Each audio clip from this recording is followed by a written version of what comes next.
మీ నిమిత్తము, సేవకు నిమిత్తము, సంఘము నిమిత్తము, నశించే మీ గ్రామము నిమిత్తము మనం చేయాల్సిన ప్రార్థనలు ఎన్నో ఉన్నాయి తెలుసా.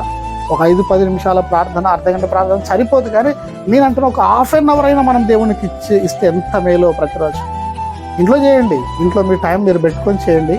ఉదయాన్నే లేవగానే, రాత్రి పడుకునేటప్పుడు, మధ్యలో మీ అనుకూలత. కానీ రోజు ఒక 30 మినిట్స్ అయినా.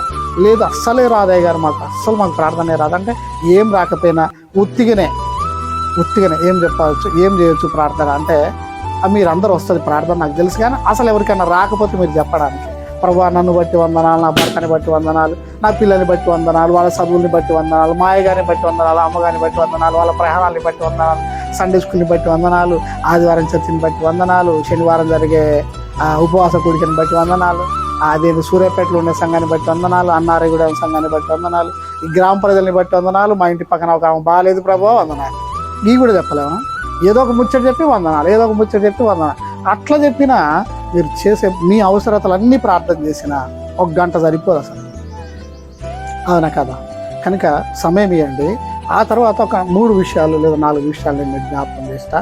ఏంటంటే, ఈ సంఘటన జరిగిన, ఈ 2 అద్భుతాలు జరిగిన స్థలము అరణ్యమే. అసలు ప్రభు బోధించిన ఎక్కువ సమయాలు, ప్రభు ప్రశాంతంగా మనకి ఏకాంతంగా దొరకాలంటే 5 రొట్టెలైనా 2 చేపలైనా ఎక్కడైనా సరే అవి అరణ్యములోనే ప్రభు అద్భుతాలు చేస్తూ ఉంటాయి.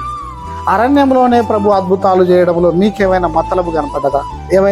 ఏదైనా సంఘటన లింక్ అయినట్టుగా మీకు అనిపించిందా? ఆలోచించండి.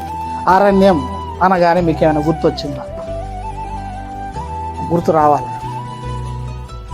ఒక మంచి పాస్టర్ దగ్గర మీరు ఉన్నారు, మంచి నేను వింటా. మీ పాస్టర్ గారి వాక్యం నేను ఆన్లైన్లో పెడతాడు కదా, వింటా. మీకు మంచి వాక్యమే దొరుకుతుంది. పల్లెటూళ్ళలో కాదు, సిటీలలో కూడా కొంతమంది 10-15 చర్చిలు ఉన్న సేవకుల దగ్గర కూడా అది సరైన వాక్యం లేని వాళ్ళు ఉన్నారు. నేను వెళ్తున్న చోట వాళ్ళు ఏదో చదివించి ఎటో పోయి. మా ఊరి పక్కన నిన్న 35వ యానివర్సరీకి ఓ పెద్ద పాస్టర్ని, ఏమంటారు దీన్ని, యూట్యూబ్ పాస్టర్ని పిలిచారు. 100 లక్షల సబ్స్క్రైబర్స్ ఉంటారు. ఆ యానివర్సరీ గురించి వాక్యమే లేదు. 1.5-2 గంటలైంది. మీకు వాక్యం మంచిది దొరుకుతుందా? మీరు అబద్ధం ఆడినా నేను నమ్మను.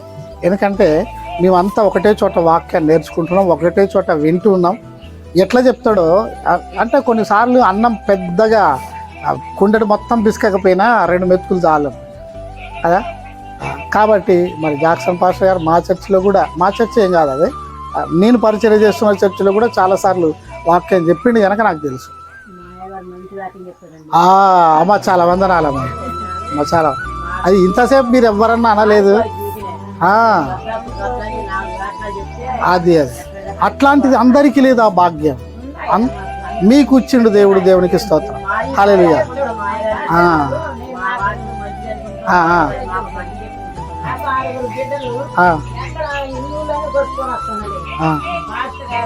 చూస్తూనే ఉన్నా, అక్కడక్కడ చూస్తూనే ఉన్నావు. కానీ ఇక్కడ ఉన్నంత రుచి